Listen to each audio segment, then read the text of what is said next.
And welcome to another fun episode of Photoshop Party. It is March 23rd, I believe, unless my clock has changed. All day. And today we're going to talk about Blend If. And I must apologize ahead of time. This is a requested item from somebody, and I am not an expert in Blend If. So if you're expecting an expert presentation, I'll fake it. Um, but we'll see what happens. A couple of things before we get started. Let me share my screen really quick. Let's go to Photoshop. And first up on the list, California Workshops has Mr. Brian Welsh coming in, doing a 2-hour presentation on the longest mile. I'm not sure what that's going to mean, but um, there's a flyer for him right there. $29 for PPC members, $39 for non-members. You're more than welcome to enjoy his presentation.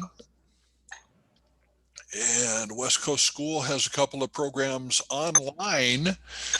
First one being up is Miss Sandra Pierce. It's 2-day program for $249, which is a hell of a deal.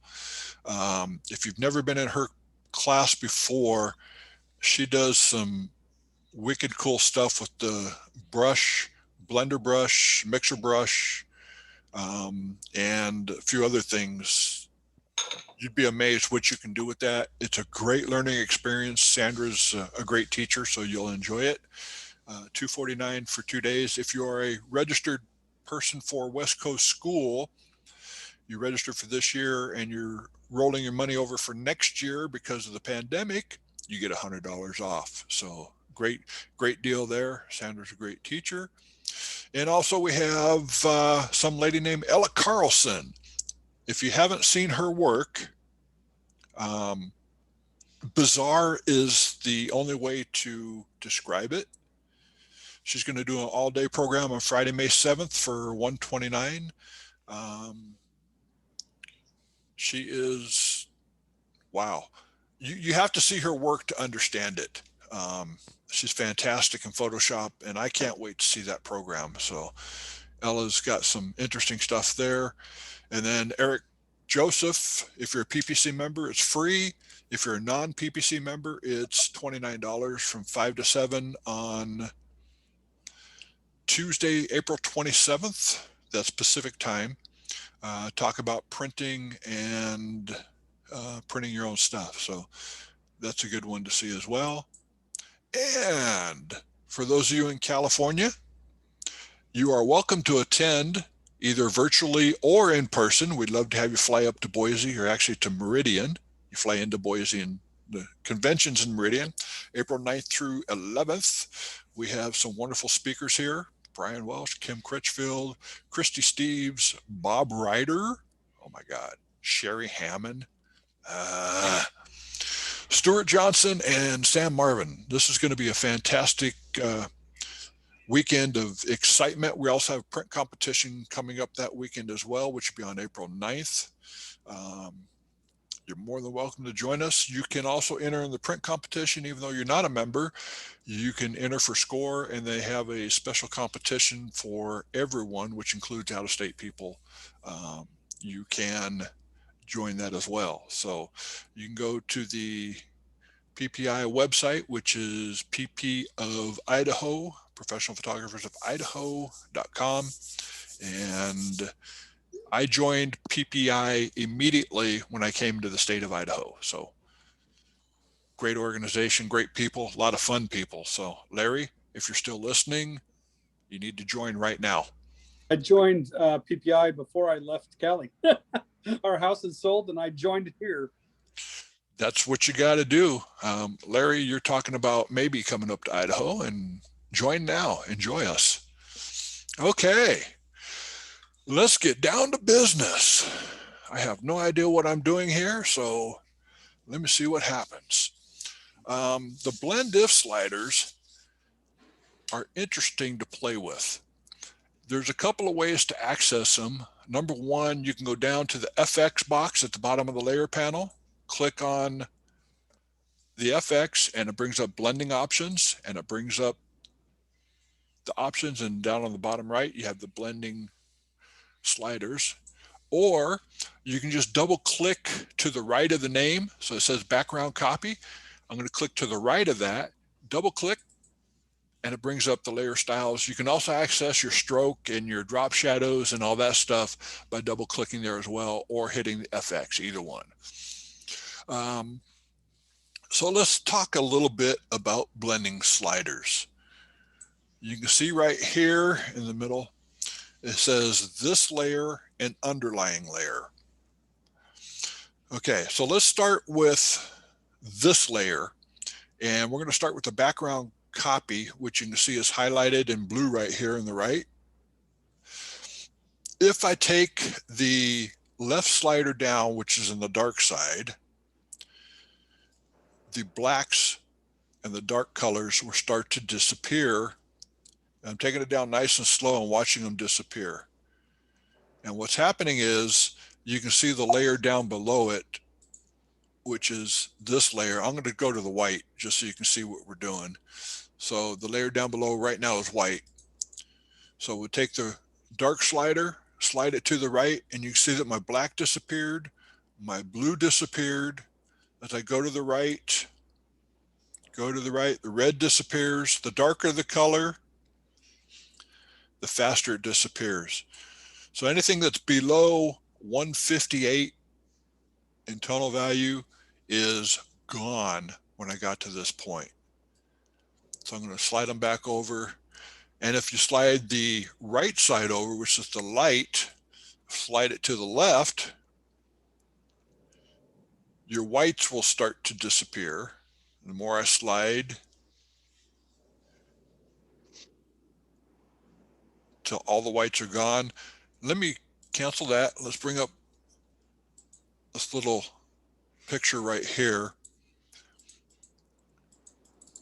And we'll do it again. We'll slide the right side, which is the light colors, slide it to the left, and you can see as I do this,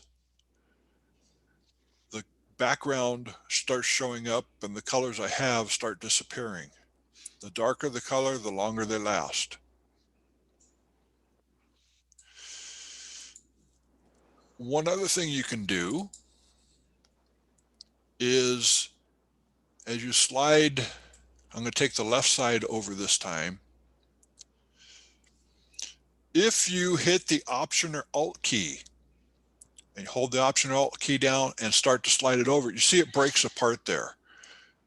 And as I do this, little by little, instead of being instant and immediate, it kind of feathers it a little bit. So let's change the background from white to this fancy colored one. And we'll do the same thing again. And I will break it apart, and you can see as I do this, it feathers it as it's doing it. Instead of being immediate and sharp, it's a softer tone there. And with the right side, same thing. You can see that it's not harsh when it does it. So that's this layer that's blending with the layer below. You can do the layer. Michael, when you're doing these, can you move the window that you're working on off of the image that you're working on? I can, but I wanted you guys to be able to see that. Can you still see that? Yeah. Okay, cool. I can. I wanted to see what it's doing. You're covering a lot of that image. Thanks.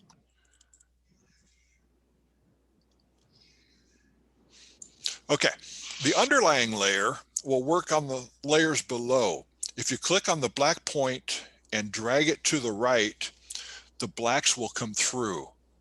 So if I drag this to the right, you can see that the layer underneath is coming through. As I slide it back to the left, the layer underneath disappears.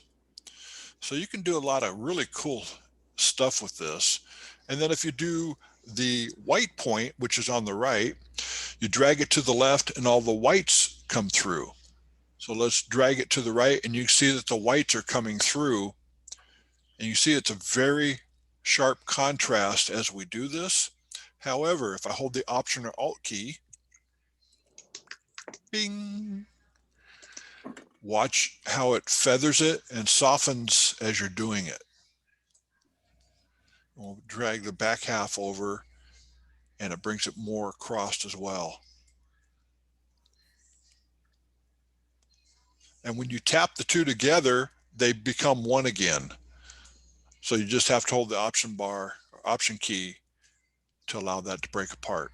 So you have the left side, which is the protects the dark colors, and you have the right side, which protects the light colors underneath. So that's one thing you can do with that. Let's go to a little highlight here. You can see if you do this layer, it hides the dark pixels on the left side and hides the light pixels on the right side. If you want to screenshot this, you're more than welcome to. I just made this up as I was trying to teach myself. And then the bottom layer, which is underlying layer, if you slide the dark slider over, the dark pixels are protected, the light pixels are protected on the right. So that's kind of a quick explanation of it. Let me go do this again. And on the blend if sliders at the bottom, you see it says blend if gray. Well, let's click on that and see what happens. You have red. So we're going to click on the reds on the right hand side. And you notice as soon as I move one spot, the red disappears. So when I go from where it's 255 on the right hand side there, if I go one to the left, the red disappears. It's that instant. If I hold the option key, it still disappears immediately as well. If I slide to the right on the left hand side, everything else disappears immediately except the red. So I'm protecting the red if I slide the dark slider to the right. And then down below where it says underlying layer, if I slide that to the left, it just goes with the colors alone. And there's no red down below to protect. So let's do this. Let's put the red, white, and colors above, and we'll do the same thing with underlying layer. So we'll hit underlying layer, slide to the left one dot from 255 to 254, and that red shows up immediately. If I slide it all the way across, you still get nothing but red. If I do the green, as soon as I move it one dot over, it goes immediately. And if I slide the dark slider over, everything but the green shows up. So you can use this for playing around and getting different things, but you go, okay, that's cool. So what? Well, let's take a look at this. I have clouds. And just so you knew what it was, I show you I have clouds and I put clouds up there. Let's take the blend if sliders and slide the left side over, or I'm sorry, the right side over to the left, which is the lights. And when it gets to a certain point, the word clouds just disappear. When I get to 70, the word clouds disappear. If I slide the left slider over, as soon as it hits 70, they disappear. That's weird. Okay, let's try the underlying layer. We're going to have the underlying layer protected. So let's slide the light side over, and you can see it's eating up my clouds.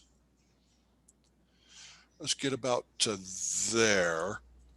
And we're going to break it in half by hitting the Option or Alt key and sliding it to the right. And you can see what happens. It looks like the word clouds is hiding behind or intermixed in the clouds by breaking it up like that. So I just softened it up a little bit. Something really cool you can play with and put it in the clouds. You can do it with all kinds of landscapes if you wanted to as well. So let's take that back to 0 again, or 255. We'll try it with the darks and see what happens with the darks. So I slide it over, It's about 115. You see it's breaking up inside the clouds, but it's keeping the cloud part in front, the word clouds. Let's break it apart. And as I try to soften the edges, it doesn't really affect it that much. So what you're doing on this particular case would be to bring your light slider over to the left to protect your light, option click to soften it so that the clouds show up like they're in.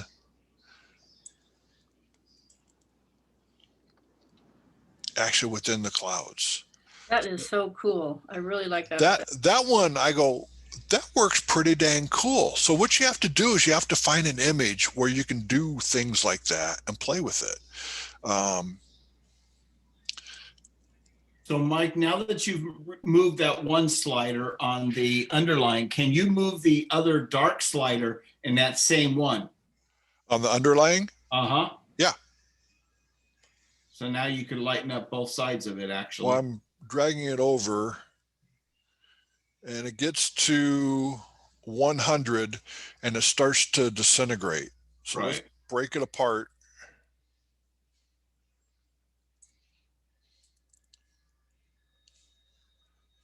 And it makes it a lighter looking word, but it doesn't blend like it does with the light colors.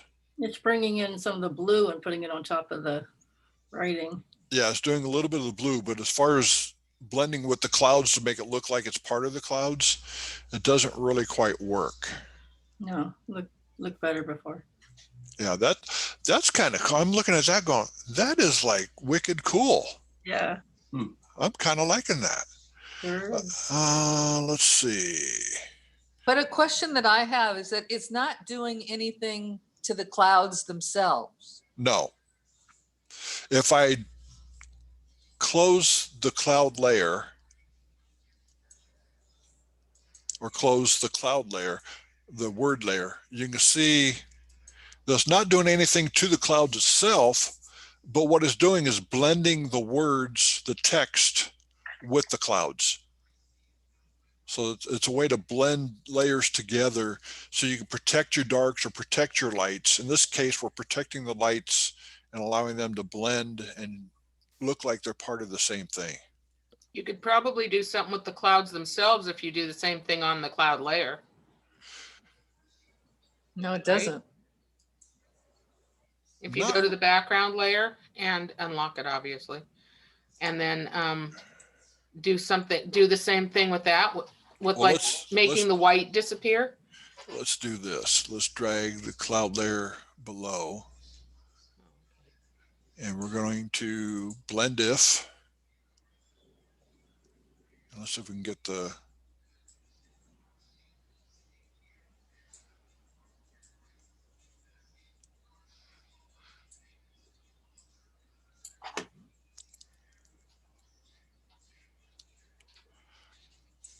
So put the cloud layer both above and below the word. Okay, give me a second here.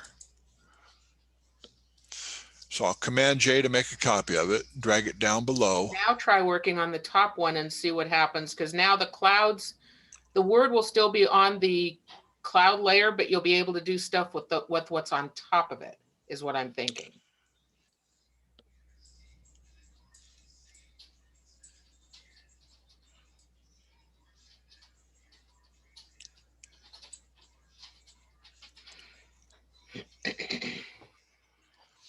Yeah, it's not blending the same.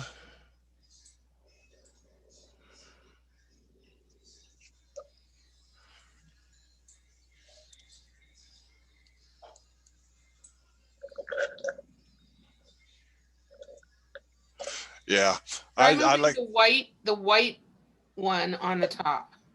Okay, if you move the white one on the top, it's still, Oh, you no, get to the disintegration point where it just falls apart. So that it doesn't work that way. A good idea though. Never hurts to try. And that's all you have to do is you just have to play and try to see what works and what doesn't work and enjoy it. Let's see.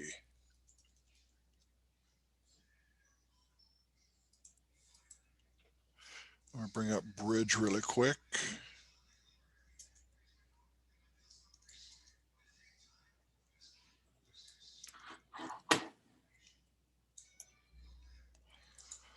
And I'm going to, let's see if I kept it. I did.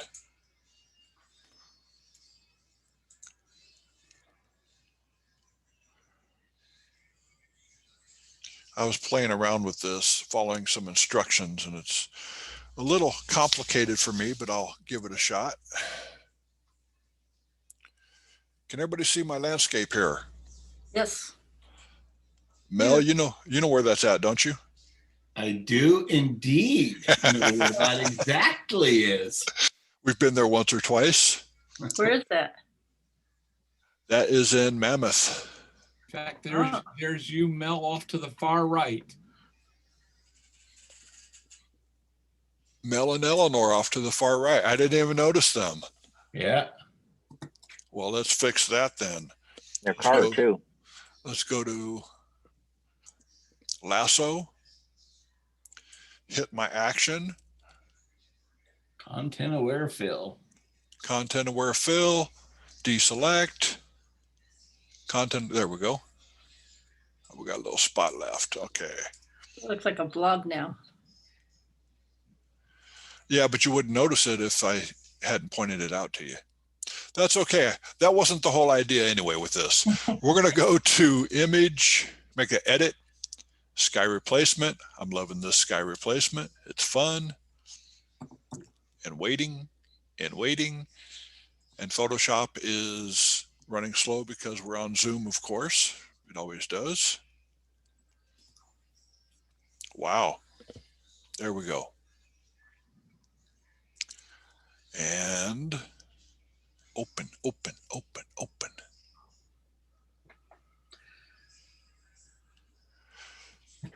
And I'm just going to accept that sky. I don't care. It's not perfect, but it's kind of fun. And for those of you, we talked last week on sky replacement, Photoshop has done it. You can now add multiple skies at one time to your collection. Mm. So that's really cool. Okay. So what I have here is a sky, but you look at the water at the reflection and what do you see? No sky. Nothing. No sky. Okay. Let's go to image, image rotation, and flip canvas vertical. And you have to do it this way. You can't flip it in free transform. Flip it upside down and it looks like there's a weird sky up there. That's okay. We'll go to edit, sky replacement, and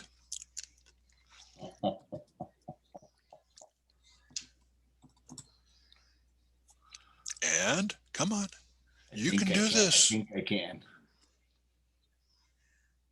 Click OK. We'll go to image, image rotation, flip it upside down.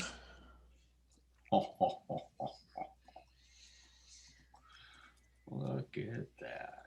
Come on, you can do this. It ain't that hard.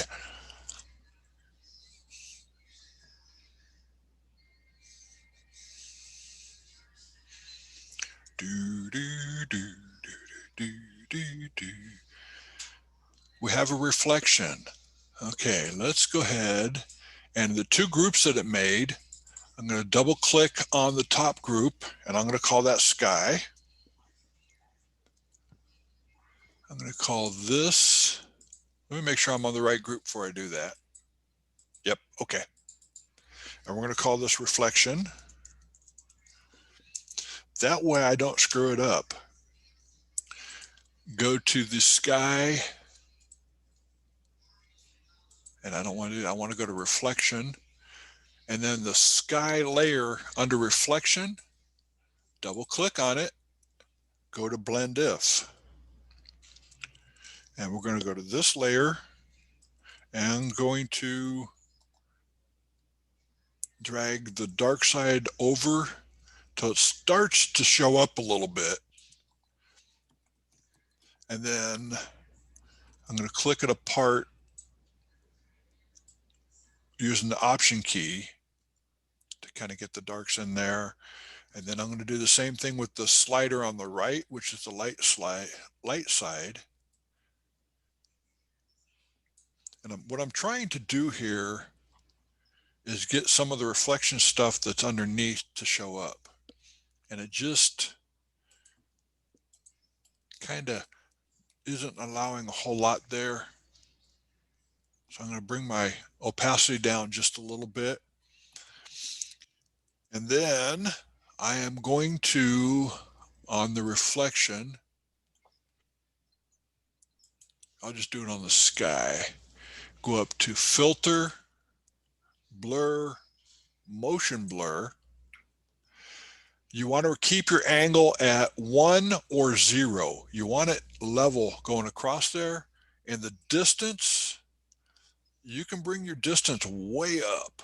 Let's say, I'm going to bring it about 300 just for fun.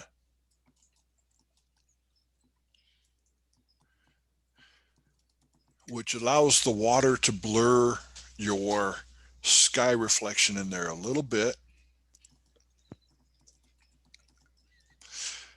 And then you have a little bit of a water reflection in there. You got your sky reflecting. The sky might be a little bit too bright, so we'll just bring the opacity down on that a little bit. Take it about 90%. And I got something that's bothering me, which judges will scream and yell about. Right up here in the top corner, you got that bright spot up there. So let's get rid of it. I'm going to go Command Option Shift E or Control Alt Shift E, which will make a copy of everything below on its own layer. And I'm going to lasso this and say goodbye to it. I hit F3, which is taking out that bright spot. Not only did I get rid of all the paparazzi that were over there on the right and the car that was on the right, I got rid of that bright spot there. I can now enter this in print competition because it's mine, all mine. Well, except for the sky and the reflection of the sky. So I guess I'm not going to enter it. Besides which, there's a judge in there and I don't want to have him have to say he can't do it. Enter and create open. I could. Or I can just add my Put your own sky in it. Speaking of which, Funny you should mention that. funny you should mention that. Let's go to share screen, go to bridge, and I'm going to go to stock photos, go down to clouds, and I have a whole bunch of clouds that I've shot over the last few days. In fact, I think my neighbor thought I was peeking on her while she was working out in the garage, but I was actually shooting clouds. I've got kind of stormy looking clouds. And I've got sunset looking clouds. All these are my own clouds that I can shoot or that I can add in anytime I want. So what you need to do is just go out and start shooting clouds. When you see a beautiful cloud out there or two, I mean, this one just freaked me out when I saw it. Go out and play and enjoy it. The one thing about Idaho, we have some really cool clouds up here. In the Central Coast where I was living before, there weren't that many clouds. So I'm happy that I'm up here. I'm excited. Any questions on what we covered? Because I don't have a clue what I covered there. Mike, I noticed your cloud pictures are all JPEGs. Is that what Photoshop needs? Yeah, JPEG? well, it will take raw files. If you click on the raw file, enter it in, but it will make it a JPEG as it puts it in the folder for you. If you have any problems with your clouds, like sensor spots, it will take that in there and put those in there. My camera, for some reason, loves sensor spots no matter how often I clean it. So clean up your images before you put them in there. Photoshop now allows you to add multiple images versus it was one at a time. Now you can do multiple images into the sky folders. Is there an optimal size to make those images that you're putting into the sky folders? Yes. Bigger than what you need. If you take your cell phone picture and try to bring in a sky picture and put it into skies, you'll see some of the clouds breaking up a little bit. You want to make sure that your sky matches what you have there. Also keep track of where the sun is in those pictures and try to match it up to where you put your sky or where you put your images, so it looks real. For some reason, judges have this knack of seeing that cloud is backwards. I don't notice it. Dennis, you would notice that, right? In a heartbeat. Well, that's one of the things is the direction of the sun, the direction and how high and how low it is. And, the other thing is the resolution that we see all the time. I see a beautiful landscape and I'll see an image they've tried cropping. There's lots of gray in the sky. And the other one is they'll use a telephoto on one shot and a wide angle on the other. So you got lens perspective and distortion and you try and put those together. So you have an issue with that. So there's all those things that you really need to be paying attention of when you start putting those things together. That's stuff that he sees that I'm just oblivious to when I do it, especially when, it looks so pretty. It's a curse. It's a curse, yeah. That's like when you look at somebody's picture on Facebook, the first thing I look at is the horizon line. Yep, that horizon line is way off. Other questions? Michael, I could show you a practical application of BlendIF if you'd like. Unfortunately, the image is flattened, but I think the concept would. Okay.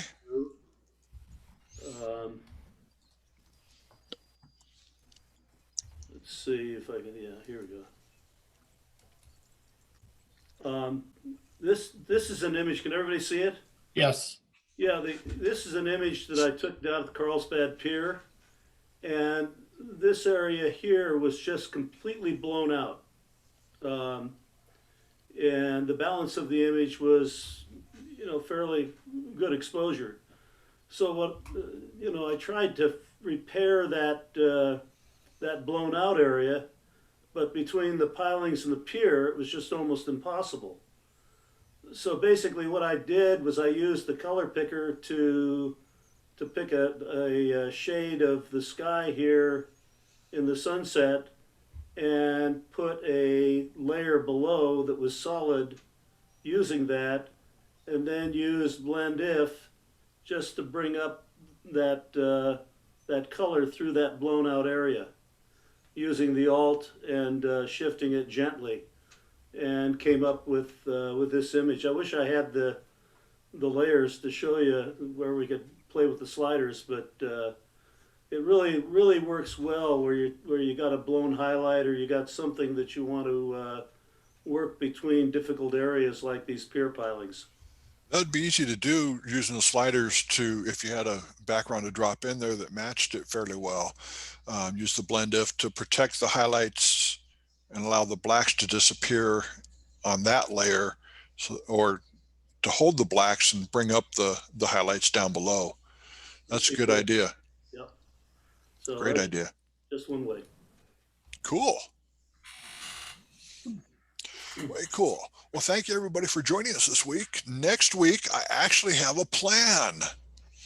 I'm going to talk about the different blending modes in layers. So we're talking about darken, lighten, multiply, screen, color, etc. So you can see the differences in what they do.